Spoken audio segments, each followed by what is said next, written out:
आपने बताया कि जो किडनी पेशेंट हैं जिनका डायलिसिस होता है, हाँ, वो किस तरह से डायलिसिस से बच जाते हैं और किडनी जो है प्रॉपर वापस हील हो जाती है, क्योंकि मोस्टली हमने देखा है कि जिसकी किडनी खराब हो गई वो ट्रांसप्लांट ही कराता है या मर जाता है। ये एक इम्पॉर्टेंट बात है जो मैं आपको बताना चाहता हूँ ताकि आप इसको उन लोगों तक पहुँचाएं जिनको इसकी ज़रूरत है। ऐसे बहुत सारे लोग हैं लाखों में जो हर दूसरे दिन या तीसरे दिन डायलिसिस कराते हैं। पहले तो समझना पड़ेगा डायलिसिस क्या है। बहुत ही सिंपल है, आधे मिनट में समझ जाएंगे। आप जो भी कुछ खाते हैं पीते हैं उसमें कुछ चीज़ें बॉडी उपयोग में लाता है, एनर्जी में कन्वर्ट करता है, कुछ चीज़ें बॉडी यूज़ नहीं कर पाता है, तो आप यूरिन पेशाब के रास्ते उनको बाहर फेंक देते हैं। तो वो पेशाब कैसे बनता है, वो किडनी का काम होता है। उसके अंदर वो सारी चीज़ें हैं पेशाब में जो बॉडी को नहीं चाहिए, तो बॉडी ने उसको बाहर भेज दिया। क्रेटनाइन है, यूरिया है, यूरिक एसिड है, ऐसे बहुत सारी चीज़ें, छोटे मोटे प्रोटीन हैं अलग अलग तरह के जो बॉडी को नहीं चाहिए, तो बॉडी ने पेशाब किया। आप बोलेंगे अरे मुझे पेशाब आ रहा है, तो वो किडनी ने बाहर भेजने का तैयारी कर ली है और आप गए और आपने अपने आप को हल्का किया, ठीक हो गया। ये तो हुआ नॉर्मल। आपका बॉडी खुद ही आपका डायलिसिस कर रहा है। डायलिसिस ये है, हमारा बॉडी हमारे अंदर की जो चीज़ जो हमें नहीं चाहिए वो बाहर फेंकने का रास्ता बनाया, इसे कहते हैं डायलिसिस। यानी कि हमारे सबकी बॉडी करती है इसको।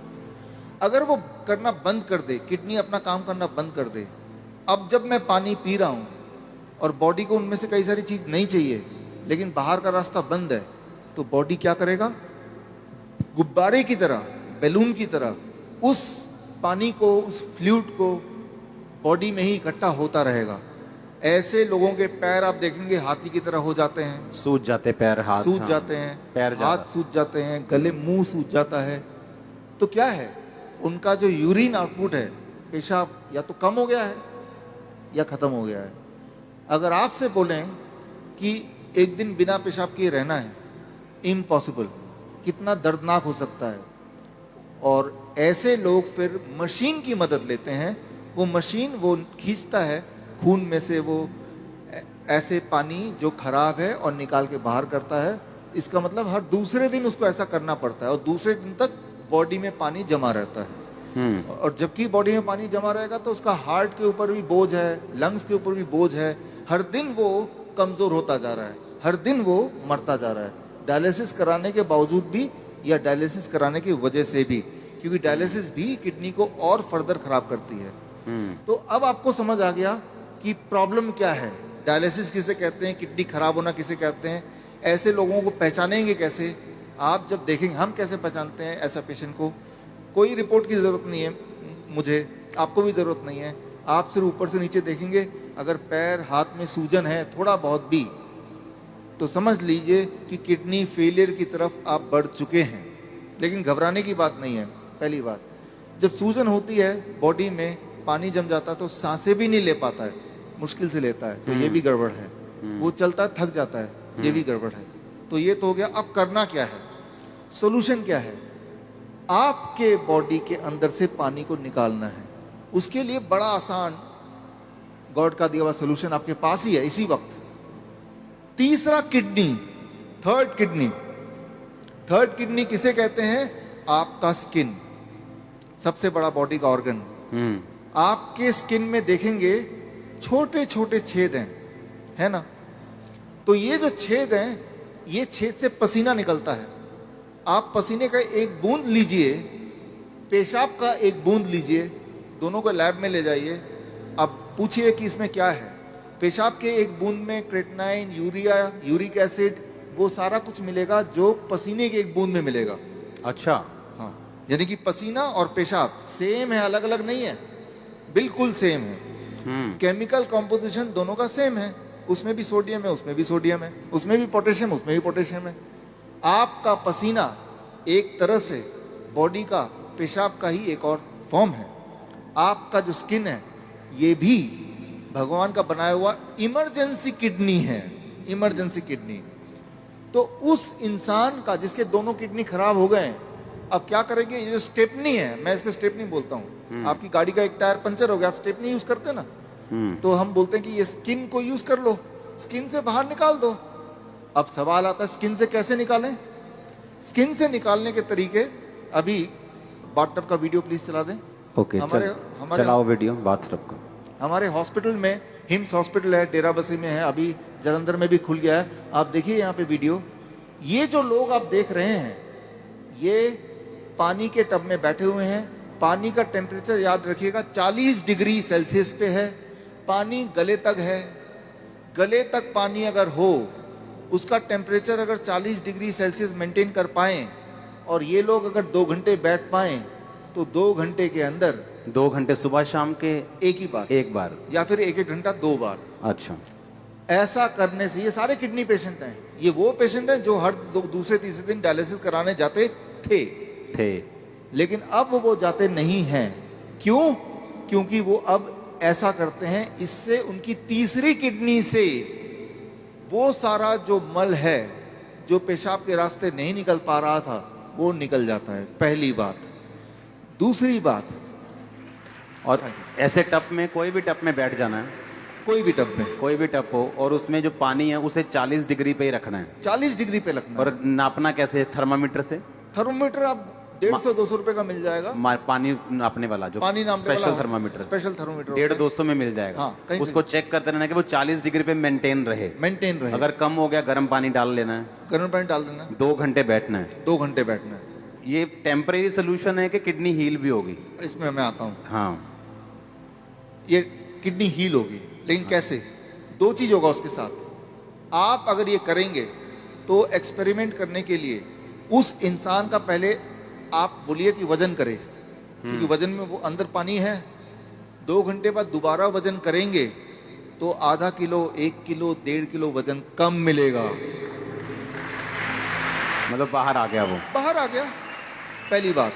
आप एक और काम करें, उनके पैरों के सूजन के फोटो खींच लें। 2 घंटे बाद दोबारा देखें, अरे सूजन कहाँ गया? अरे बाहर चला गया, उसको बॉडी ने बाहर भेज दिया। एक और काम करें, किडनी पेशेंट की एक दिक्कत होती है, उनका बीपी बहुत हाई रहता है। क्यों? गुब्बारे को जैसे फुलाएंगे तो प्रेशर बढ़ गया ना, तो बॉडी भी तो गुब्बारे की तरह फूल रही है, पानी अंदर डल डल के, तो प्रेशर बढ़ता जा रहा है। तो चाहे कितनी भी दवा खा लें किडनी का पेशेंट, प्रेशर उनका बहुत ज्यादा होता है, ब्लड प्रेशर। अच्छा, लेकिन तो अब पहले प्रेशर नाप लें, ज्यादा ही मिलेगा 200/100। अब पानी में बिठाएं, और अब पानी में बिठाने के बाद 2 घंटे बाद दोबारा प्रेशर नापें, तो प्रेशर कम हो जाएगा। कम से कम 40 यूनिट कम हो जाता है, किसी का 20 यूनिट कम हो जाता है, लेकिन कम जरूर होता है, हर एक का कम होता है। तो जो मेन सिम्टम होते हैं किडनी पेशेंट के, वो सारे सिम्टम एक क्लासिक सिम्टम होता है। मोस्टली बोलते हैं कि किडनी आपकी श्रिंक हो गई है जी, किडनी सुंगड़ गई है, सिकुड़ गई है, वो काम नहीं कर रही। हाँ, वो फिर से बढ़ेगी कि नहीं बढ़ेगी? ऐसे ही रखना पड़ेगा पेशेंट को? ये बड़ा इंटरेस्टिंग है। ये सवाल बहुत सारे पेशेंट ठीक होने के बाद भी पूछते हैं। ठीक होना कैसे पता चल गया? कि अब उनको ये करने की जरूरत नहीं है। 3 महीना लगातार करने के बाद अब करने की जरूरत ही नहीं है। अब पेशाब भी नॉर्मल हो रहा है, सूजन भी नहीं आ रही है, ब्लड प्रेशर भी नॉर्मल है, यानी ठीक हो गया। लेकिन वो क्रिटेनाइन और यूरिया, क्रिटेनाइन भी नॉर्मल आ गया, यूरिया भी नॉर्मल आ गया, यूरिक एसिड भी नॉर्मल है, सारा कुछ नॉर्मल हो गया। हाँ, ब्रीदिंग भी नॉर्मल है। साइज किडनी का। अब आता है साइज। तो साइज के लिए वो बोलता है, तो डीटीपी स्कैन करने बोलते हैं। हालांकि हम रिकमेंड नहीं करते, लेकिन स्कैन कराते हैं। तो पहले वाला साइज उसके पास था, पहले भी स्कैन कराया था, 3 महीने बाद दोबारा स्कैन कराते हैं। तो स्कैन में वो साइज बढ़ी हुई दिखाई देती है, मतलब वो किडनी जो है वो बढ़ चुकी है, फिर से साइज उसका अच्छा हो रहा है, अच्छा हो गया। और ये स्कैनिंग बताती है। हाँ, और वो जो स्कैनिंग बताती है, वो स्कैन पहले और बाद के वो किताब में है। और ये किताब मैं चाहता हूँ कि आपके हाथों से इसका लॉन्च हो जाए। हाँ, ठीक है। हाँ, और ये जो किताब को बनाने में, ऑब्जर्वेशन स्टडी में जिन्होंने मुख्य भूमिका निभाई है, हमारे डॉक्टर संजीव सूद जी हैं। आप भी एक बार आ जाएं। डॉक्टर गगन है, ये भी आ जाएं। दयानंद आयुर्वेदिक कॉलेज में इन्होंने हमारे साथ मिलके हमें मदद करते हुए इस चीज़ को दुनिया तक पहुंचाने के लिए काम किया। प्लीज़ आ जाएं। डॉक्टर अनु, प्लीज़ कम। किताबें और भी हैं, 2 ले आते हैं। इसका नाम है प्रत्यारोपण, यानी किडनी ट्रांसप्लांट का अंत। किडनी, आपकी खुद की किडनी ही काम करेगी, किसी और की किडनी की कोई आवश्यकता नहीं है। भगवान का दिया हुआ किडनी, उसी को स्टार्ट करना है, उसी को काम करना है। तारीफ करो सब। Thank you, thank you, thank you. अच्छा, हमने कितने ऐसे लोग आपके लोग मोहल्ले में ऐसे आपने देखे होंगे जो किडनी ट्रांसप्लांट नहीं करा सकते, डायलिसिस नहीं करा सकते, मर जाते हैं। देखे कि नहीं देखे? चर्च में हील होते हमने देखे हैं, लेकिन जो बहुत से लोग हैं जो यीशु मसीह को नहीं जानते, हमने हॉस्पिटल्स में देखा है। मेरे फ्रेंड्स हैं जो हॉस्पिटल्स चलाते हैं चैरिटेबल, वो बताते हैं कि किडनी पेशेंट किस तरह से आते हैं और उनके पास मशीन्स नहीं है, उनके पास स्ट्रक्चर नहीं है और लोग ऐसे ही मर रहे हैं। और देखो, जब डाइट का जिक्र होता है तो यकीन नहीं होता कि डाइट से कैसे कोई हील हो सकता है, और ये भी यकीन नहीं हो रहा कि बाथटब में बैठ के या ऐसे ऐसे करके कैसे कोई हील हो सकता। और उसको खाना क्या है किडनी पेशेंट को? सेम DIP डाइट प्लस ये जो मैंने बताया, ये 2 घंटे बैठना है। 2 घंटे बैठना है। कई बार लोग 2 घंटे नहीं बैठ पाते, तो 1 घंटा करके 2 बार बैठ लिया। कई बार 1 घंटा भी नहीं बैठ पाते, चलो 40 मिनट करके 3 बार बैठ गए। 2 घंटे का आपको रूटीन पूरे दिन भर में 2 घंटे बैठते ना, तो यहाँ से जितने पोर्स हैं तब जाके पूरा निकलता है।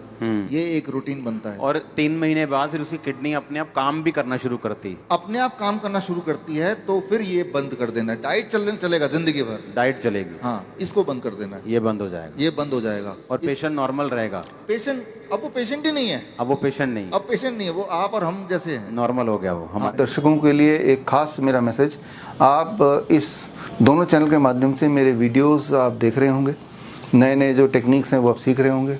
एक चीज़ करना भूल जाते होंगे कि वो ये है कि सब्सक्राइब करना। सब्सक्राइब कीजिए ताकि जो मेरे नए टेक्निक्स हैं, नए वीडियोस हैं, वो राइट टाइम पे आप तक पहुँचे, सबसे पहले पहुँचे।